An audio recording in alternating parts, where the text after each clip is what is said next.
Hello, Eurovision fans. Thank you so much for coming to my channel, Eurovision Histories. The third day of rehearsals has just ended, and I have some things to say. Again, we only have very, very short TikTok snippets and also a few photos, so don't overinterpret what I'm saying. But there are still some things to analyze and to review, which I want to do now. And let's start with Estonia. Alika is in a wavy, flowy, bluish dress. Well, it's not a dress, it's a suit dress thingy. I don't know how to call it, which looks really, really good. I think there's one shot where she is illuminated from below, which makes it really, really impactful. And you see why they chose this, this outfit.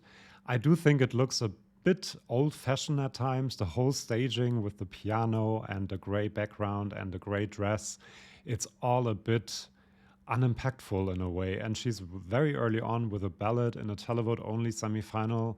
So I think she might have profited from something a bit more out there, something dancers, I don't know, something or a big prop that makes her more memorable. I think this might be in with a bit of trouble actually, because as I said, ballad in an only televote semifinal really early on, and the performance is vocally impactful, but visually I'm not 100% sure whether she actually reaches something that is really memorable for people to vote for her. Then Iceland, she has changed her outfit. She's in a silver suit now, silver shoes, everything silver actually. Her hair is open. I kind of liked when she had these dots because it seems really 90s to me, like channeling Selma a little bit. And if you get that reference, you're probably as old as me. Vocally great, energy great. However, I do think that she is overdoing it at parts. I saw the German review show, and a lot of the commentators said that it would be more impactful as a song if she didn't overdo it so much. And it feels like she is doing even more than in the national final. She's jumping really high and kicking, and the vocals are... She's really there to do it. She wants to do it, so it's fine. And that energy comes across, but it might be a bit more impactful if she toned it down a little bit. In the beginning, there are also green beams, which makes it look like the Northern Lights, which I think is really, really smart because people associate that with Iceland. In the end, there's also a sunflower that people don't really associate with Iceland, I guess, but fits with the lyrics of the song, so I really like that. Yeah, so overall, a good rehearsal. I'm just not sure, again, that it's impactful enough to really elevate the song to something more than it actually already was. Greece, he is on stage alone in shorts, like Romania. I don't know what is happening, but people are wearing shorts this year in a brownish kind of, looks a bit like Indiana Jones or something like that, meets schoolboy. Yeah, it's a choice. I don't love the outfit, but he also has some Greek letters. Actually, there it's English, but he has some Greek letters in the background. And then the main part I feel strange about in this performance, trying to find the diplomatic words, is that he is plastered across the screen, his face or him. If you thought he's a 16-year-old timid boy going on a Eurovision stage and he might be too young for this, doesn't look like it. Does look really, really like he's very confident, showing himself in so many different ways in the background. And I don't know if people will look at it and think it's a bit maybe overdone and a bit egocentric. I'm not sure how they are filming it. He seems to have a lot of energy. His voice is really deep, even when he speaks, which I find really cool for a 16-year-old. Yeah, and I still love the song. But the staging doesn't really elevate it for me, unfortunately. There's not a story being told, which is in the lyrics, I think. So I think they could have come up with something a bit more interesting as a staging. Sorry, Greece. And then we have Poland. Oh boy. Very controversial artist, of course, but I do think that they did well with the staging. She has a dress reveal. She has a dance break. She is doing a lot of things that you should do at Eurovision that seem very Eurovision-y. maybe a bit too much. She's kind of trying to channel Chanel. That was hard for me to say, channel Chanel. It has a summery feel to it. There is a choreography that has been improved, I think, from the national final. I can't really understand why they go with this background, which looks like a wallpaper from the 80s. I don't know. I know they want to have a summery feel, but this looks a bit cheap. Vocally, from the very small snippet, it sounded much better than in the national final. Not sure whether she has a backing singer supporting her or whether she just practiced a lot. But I do think this could qualify. It appeals to a certain demographic, which is not overlapping with the Eurovision fan demographic. So I think we might be surprised and see this qualify on the night, unfortunately. Well, personally, I think unfortunately, but maybe people will like it a lot. Slovenia, I do hope they will qualify, and I do think they will qualify.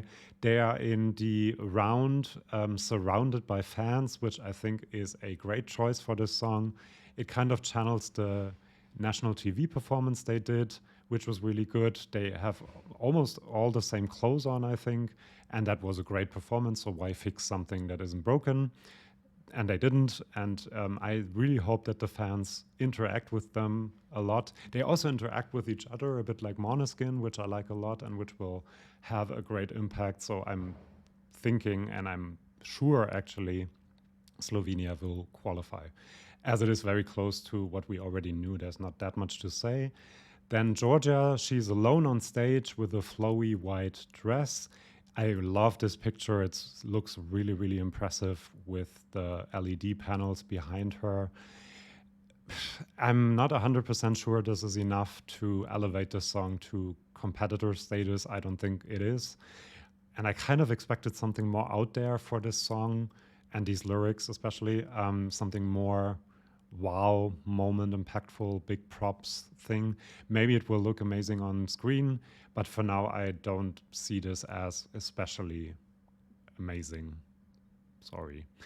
Then we have San Marino, Piqued, Jaques. They obviously have a much better staging than at the national final, because at the national final they didn't really have a staging. I like the style they are going for. They definitely have a style. It looks quite Italian to me. And the stage is red with interesting eyes, I guess you could say. All in all, good staging, good performance. I like his voice still, but they have the song they have, so I'm not sure this will qualify. Now, the big thing I was waiting for today was Austria, because if you've seen my prediction video for who will win Eurovision, I think that they are in with a shot. And I was really nervous, excited, anxious to see the staging. And they kind of delivered, I think. They have really cool background effects. They have dancers. They have interesting outfits. Teya is in black, Salena is in white, which is a great contrast. Kind of devil and angel, a little bit at least. And they also have the big man, Edgar Allan Poe, in the background, which is formed by the images of the dancers, if I understood that correctly, or if I saw that correctly. I do think it's quite impactful. I'm not sure it's enough to outdo Kadia's box, or Lorene's box, or Noor Kirel's box, but I do think that they did the best they could. There's also lots of words in the background, like 0.003. They do the dance move, but it's also on the background, and people might understand it more because of that, which is smart, kind of showing them that the song does have a message and is not a joke entry. And the whole performance seems really slick, and it reminds me a bit of Benjamin Ingrosso, which didn't work that well, I guess, but the staging looks really slick and not at all like a joke entry, so I think that is quite smart, maybe also for the juries, to get some votes from them. Then Albania, big surprise for me, because the staging is amazing. I heard that it's Sasha Saint-Pierre, that's her name, right? The Swedish choreographer who does a lot of the stagings. And it seems like they have a choreography now. They know what they're supposed to do, talking about the family members, because they looked really, really awkward and really like they didn't want to be there in the national final performance. And giving them something to do and a choreography they can follow, I think, is a very smart move. Also, the outfits look much, much better and much more cohesive than they did in the national final, where they just walked on stage with what they had on, I guess. So yeah, this performance is really, really elevated. Albina was always good, and it looks epic actually with the backgrounds, like a TV show about family maybe from the Middle Ages. I don't know, something really, really impactful. And I think this has really improved. I'm still not sure it will qualify because the song is just a bit messy, but well done, Albania. Then we have Lithuania. Basically the same, I would say, as the national final performance. She has her backing singers. The sun is coming up. Great vocals, great staging. I'm not sure why she changed her outfit, because I think the other one from the national final was better than this. This looks a bit like she's going to dance and she doesn't. So don't know, but the staging is still gives me this cozy feel. It's still impactful. It's still good. But I wouldn't have changed the outfit, but that's the only thing. I do think this will qualify and will surprise people. And I'm still thinking that this can do really well with the jury once it reaches the final. And last but not least, Australia. That's still Lithuania. Here is Australia. They have a car on stage for no apparent reason. I don't really know. Did someone promise you a car, or did someone promise you something in a car? I don't really understand it. They have glittery suits on. It seems like all of them wear the same thing. It looks cool and interesting, but I think the car could make it look a bit funny or weird, or like, I don't know. I wouldn't have done that. I'm not sure why they did that. I hope they didn't ship that thing from Australia, because that's not good for the environment. Yeah, but the energy was good. The song will do well. It will qualify, I'm quite sure now. But the staging doesn't do anything particular for me. But I was never a big fan of the song. So let me know in the comments if you have a different opinion about any of these that I have mentioned. Yeah, and thank you for watching. Subscribe to my channel if you want more content like this one. I have Eurovision song battles, lyric explanations, lots of things to discover, not just reviews of the rehearsals. And then I'll see you for my next video. Bye bye.